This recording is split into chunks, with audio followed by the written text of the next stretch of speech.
देखिए हम लोगों के खेत में जेसीबी का काम ट्रैक्टर से हो रहा है। देख रहे हैं कितना मोटा मोटा पेड़ का सिर सब है उखड़ रहा है, और एक वहाँ पे है, इसको देख रहे हैं अभी उखाड़ा जा रहा है। और फट गले ले पंगा, ये फाइनली भी उखड़ गया।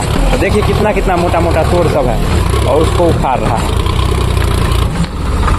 तो देखिए कितना मोटा सिर था, और ये पूरा एक पेड़ यानी वो जो देख रहे हैं उतना मोटा पेड़ का जड़ था, उसको उखाड़ा है इस फाड़ से।